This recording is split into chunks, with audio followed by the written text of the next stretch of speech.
M जो मजामा भाई लोग डकैतों की कहानियों में आज बात करेंगे जंगल के मुश्किल बिहार में डाकू लोग कैसे रहते थे। गोली लगने पर उनका इलाज किस तरह से होता था। गांव कस्बों की लड़कियों को लाकर कहाँ रखा जाता था। उनके साथ रात में क्या क्या होता था। इसके साथ ही अब उनके भाई लोग को मैं गुज्जू भाई बताएंगा। डाकू मलकान सिंह के राइट हैंड मुन्ना सिंह की आप भी थी। कैसे एक टीचर का बेटा दबंगों के जुल्म सितम से तंग आकर डाकू बन गया था। रे मामा बिहार की जिंदगी इतनी आसान भी नहीं थी। कई लोगों के खोपड़े में सवाल उठता होगा कि आखिर ये डकैत लोग रहते थे कैसे। तो सुनो मामा, बिहार में जिंदा रहने के लिए कुछ नियम थे। जिन्होंने नियम तोड़े उन्हें पुलिस की पित्तल की गोली का शिकार होना पड़ता था। अरे बाबा, डाकू लोग पुलिस जैसी वर्दी पहनते थे ताकि ग्रामीण लोग भ्रम में रहे। हर गैंग का एक कोड वर्ड था और इलाका तय था। डकैत जंगल में या फिर बिहार में रहते थे। हालांकि जगह बदलते रहते थे। जैसे जहाँ भोजन करते वहां रुकते नहीं, जहाँ रुकते वहां भोजन नहीं बनाते।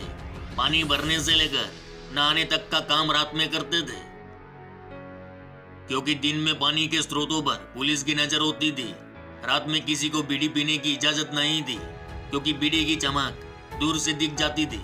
दाढ़ी खुद बना लेते थे। बाल कटवाने के लिए नाई को बिहार में बुलवाते थे। अरे बाबा, ये उस दौर की बात है जब अक्की चंबल घाटी में कई डाकू लोग हुआ करते थे और उनका गैंग भी हुआ करता था। वहीं ये लोग एक दूसरे के गिरोह के साथ मिला करते थे, वो भी पुलिस की वर्दी में, जहां उनका कोड हुआ करता था। जैसे मलकान सिंह गिरोह का कोड था 3 और घनश्याम सिंह गिरोह का कोड था 3.5। जैसे ही कोई गिरोह दिखता तो एक दूसरे का कोड बोला जाता। अगर सामने वाला गिरोह अपना कोड बताने से इनकार करता, इसका मतलब होता कि वह पुलिस है। रे उस्ताद, हर डकैत का इलाका बटा था। ये लोग एक दूसरे के इलाके में दखल या अपहरण नहीं करते थे। भाई लोग ये डकैत चावल कभी कभार ही बनाते थे। वे दाल या सब्जी बनाते थे। इसके लिए गैंग के पास एक भगोना होता था। वही 8 से 10 तवे होते थे जिस पर रोटी बनती थी। सभी के पास अपनी अपनी एक कटोरी होती थी। आटा गूंथने के लिए एक मोटी पॉलीथीन रखते थे। कटोरी में सब्जी या दाल रखकर रोटी से खा लेते थे। वहीं खाना भी 24 घंटे में एक बार, लेकिन दोपहर 2 बजे के बाद बनता था। इसका भी एक रीजन था कि दिन में धुआं कम दिखता है। दूजा ये कि यदि पुलिस को भनक लग जावे और मुठभेड़ हो जावे तो 2 से 3 घंटे में अंधेरा हो जाता। अंधेरे में भागने में आसानी होती थी और पुलिस को उल्लू बना सकते थे। रे उस्ताद, ये डाकू लोग सुबह के नाश्ते में काजू बादाम और अन्य ड्राई फ्रूट खाते थे। वहीं अगर रोटी बच जाए तो उसे बैग में रख लेते थे। राशन किसी मुखबिर की मदद से मंगवा लेते थे, लेकिन उसे अपनी जगह और समय पर लेते थे। राशन की 100 ग्राम की पोटली बना लेते थे। हर डकैत की बैग में थोड़ा थोड़ा राशन रखा जाता ताकि डकैत को दौड़ने या चलने में परेशानी ना हो। वहीं बैग में राशन से अधिक गोलियां रखते थे। भाई लोग ज्यादा से ज्यादा गोलियां रखने का मतलब यही था कि बिहार में उनका साथी बंदूक और कारतूस ही थे। अब जानते हैं डाकू मुन्ना सिंह के बारे में, और लास्ट में उन लड़कियों का जिक्र करेंगे जिनका अपहरण कर बिहार में लाया जाता था।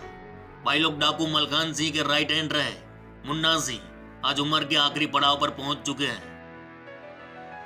उनका परिवार ग्वालियर भिंड मार्ग से सटे खेरिया मिर्दा गांव में रहता था। 8वीं तक पढ़ाई करने वाला मुन्ना 18 साल की उम्र में डाकू बन चुका था। ये बात है 1982 की। ये उनका आखिरी दौर था। बिहार में अब तक उनके खिलाफ 150 से ज्यादा मामले दर्ज हो चुके थे। उन्होंने 17 जून 1982 में भिंड में अपनी AK-47 के साथ आत्मसमर्पण किया था। उस वक्त इस हथियार की कीमत 2 लाख थी। रैबिडो मुन्ना के बापू का नाम था देवी सिंह, जो एक शिक्षक थे। बापू ने जैसे तैसे करके अपने छोकरे को PWD में लगाया, लेकिन मुन्ना का मन नहीं लगा। फिर मुन्ना ने आर्मी ज्वाइन की, लेकिन माँ इमोशनल हो गई, रोक लिया। इसी बीच मुन्ना के गांव में एक चोरी हुई, जहाँ गांव के कुछ दबंगों ने उनका नाम उस चोरी में जोड़कर पुलिस बुलवाई। मुन्ना को जेल भेजा गया। पिता ने जेल से छुड़वाया, फिर से चोरी का इल्जाम लगा, जेल गया। इस बार उन दबंगों से मुन्ना का लफड़ा हो गया। दोनों ने मुन्ना को खूब मारा पीटा। इधर मुन्ना का खोपड़ा हिल गया। मलखान का गिरोह ज्वाइन किया, डाकू बना और 2 साल के बाद उन दोनों दबंगों को पीट पीट कर मार डाला। अब बात करें उन लड़की लोग की तो भाई लोग बिहार का एक घिनौना सच यहाँ भी था कि यहाँ के कुछ डाकू अफीम गांजे के आदी हो जाते थे। शराब पीकर किसी ना किसी गांव में डकैती डालते, सोना जवेरात के साथ साथ उस घर की छोकरी लोग को उठाकर ले जाते। अब उन लड़कियों को बिहार के घने जंगल में लाया जाता।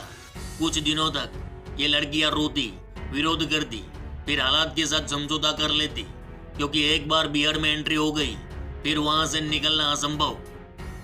ये डाकू लोग उनके साथ अय्याशी करते, मौज मस्ती करते। धीरे धीरे वे लड़कियां भी बंदूक चलाना सीख जाती, डाकू बन जाती। फिर गिरोह का सरदार उससे शादी करता या फिर अपनी मासूका बनाकर रखता।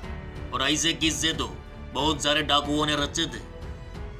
हालांकि सभी डाकू ऐसे नहीं थे, कुछ ईमानदार और खुददार डाकू भी थे जो कभी औरत पर नजर भी ना डालते। तो भाई लोग, चंबल के बिहार में ऐसी थी डाकुओं की जिंदगी। कमेंट कर जरूर बताना कैसी लगी कहानी। चलो इस गुज्जू भाई का राम राम, मिलते हैं भी।